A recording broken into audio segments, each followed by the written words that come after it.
Lele Pujima, Baba Yadmai Muye Gamapu, Lele Pujima, Baba Yadmai Muye Gamapu, Away to Gai Bili Bimbe, I believe in me, away to Gai Bili Bimbe, I believe in me, away to Gai Bili Bimbe. I believe in me, I do, I believe in me.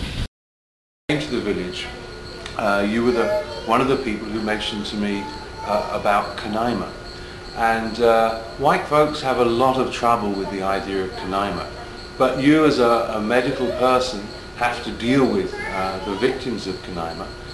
Perhaps you could just explain what the symptoms of KANAIMA are when people come to you. What do you see and what tells you that it's KANAIMA? Okay. They have a fever which may resemble signs and symptoms of malaria or whatever, but then they go down very fast. After there's 1 or 2 bouts of fever, they go down very fast, and they complain of a pain in a particular point or a couple particular points in their body, and that is it. And then after 3 or 4 days, after the step in of the whatever, their tongues become swollen, and they're not able to speak to you anymore. The whole thing is swollen. Well, we say it is because they have used snake fangs that they have taken out they kill a snake and they take out the fangs, and it is still poisonous, although they've taken it out of the body of the snake. It is still poisonous, and they prick the tongue of the victim with the fangs, and so, well, of course, you know, a snake bite will swell up because of it. Because of the venom, and so that is how it is. Their tongues become swollen and they're not able to speak to you anymore. And then if you should ask them where is pain, all they do is point, and that's all. And then they don't really live very long. Within a period of 5 days to 7 days, they're gone. Now, some people have said they also do something nasty to the back passage. Yes, have you seen that? Yes, I've seen that. What does that look like? I can't remember what year it was, but there was a little boy who was brought in, a 4-year-old boy, who was brought in to me in his very first stage of illness too. And he was just passing liquid, blood-stained liquid. And when I checked why, the anus was just open. There was no stricture to the anus, it was just open. And when you look, it was just open. You could have seen right from where you were looking to wherever. That is what happens. And they say the KANAIMA takes out the anus. Yeah, that's what we say. But then what I was made to understand is that they do not really take out anything as such. They take the tail of an iguana or an armadillo.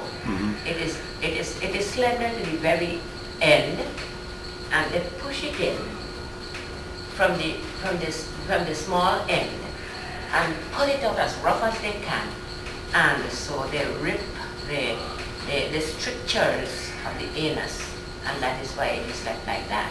And so you have diarrhea, you can't control. They have constant diarrhea, just diarrhea and diarrhea and diarrhea.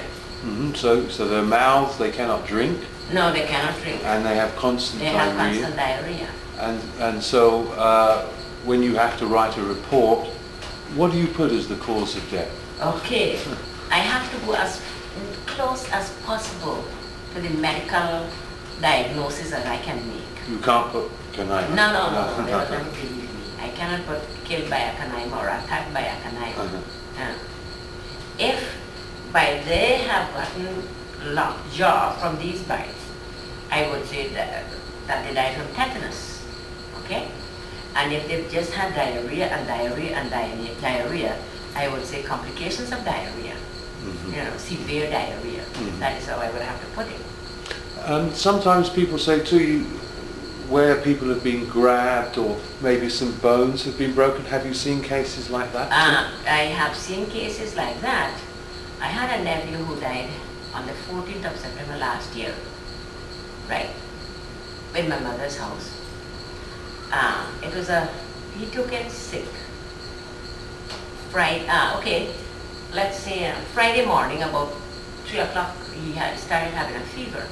Friday, and then Saturday he was ill all through the day, fever on and off, and then Saturday evening he died.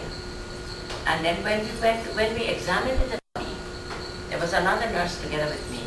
When we examined the body, there were marks of the fingers like this, right? Apparently they had held him from the back because these fingers were to the front, on the forearm, and there were pricks on his back, and these pricks were oozing, okay. And then he had been complaining of a terrible pain to the back, just opposite his lungs, one-sided. It was to the left side, no, it was to the right side. So I said, well, I was trying to treat him for whatever it could have been. I treated him for pain and fever and whatever. But then I did not know that he had been attacked. Okay, well, after he had died, we saw these marks. And then these prick marks on his back. I believe in me. If I do, I believe